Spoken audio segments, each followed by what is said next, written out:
Dumelang Absheni Ralocha Sanmanani Mulweni. My name is Naledi Mfoloe, and it is my absolute pleasure to welcome you to the latest edition of the African Diaspora News channel, where we unravel the stories that shape our world and our communities.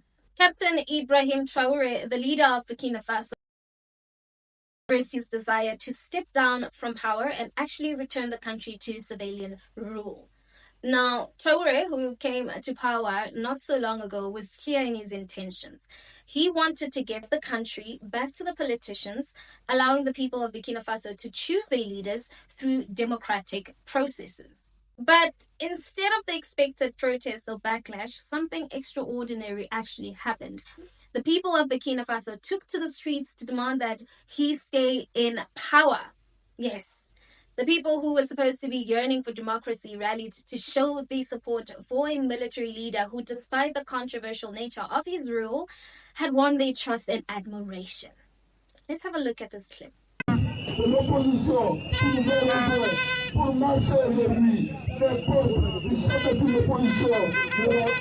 Totalement ouverte. Ils sont les bienvenus. L'opposition doit être unie et forte, n'est-ce pas?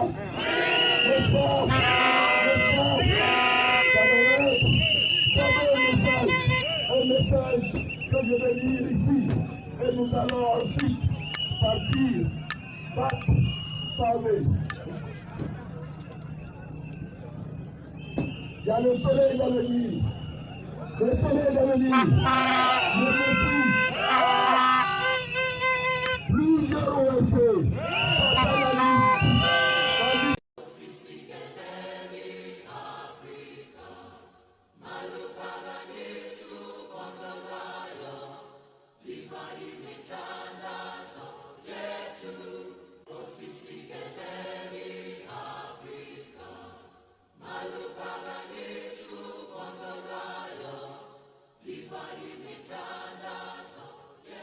Now, let me tell you, right, as a Black South African, this is a moment that cannot be ignored.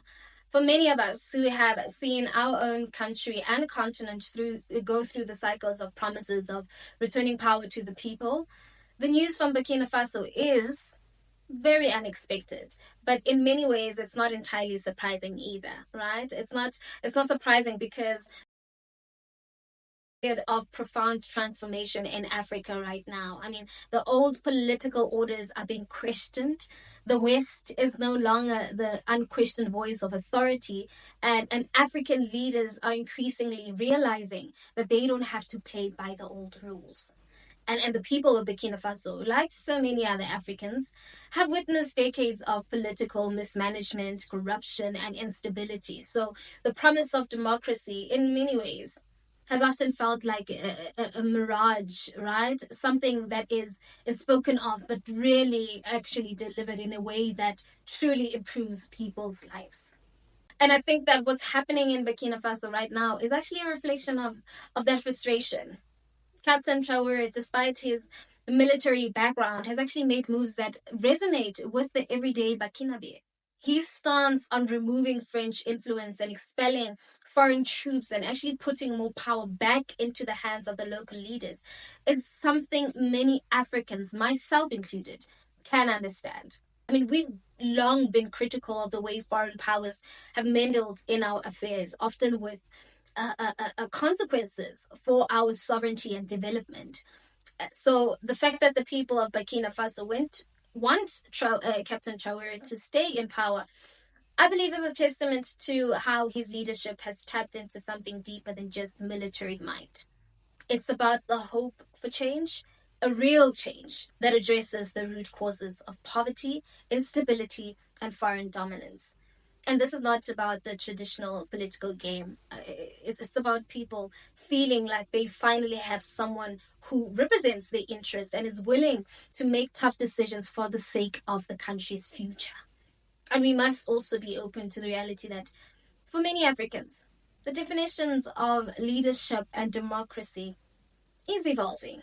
And when traditional systems fail, people will look for new answers, even if it's not always the ones we actually expect.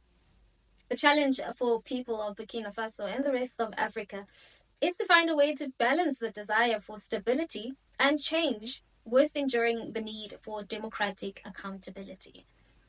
Now, Captain Traore's situation is a reminder of how complex and fluid Africa's political landscape can be.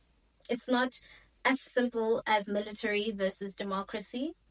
I believe it's about the struggle for sovereignty, for dignity, and for the chance to create a future that works for the people and not just the elites, right?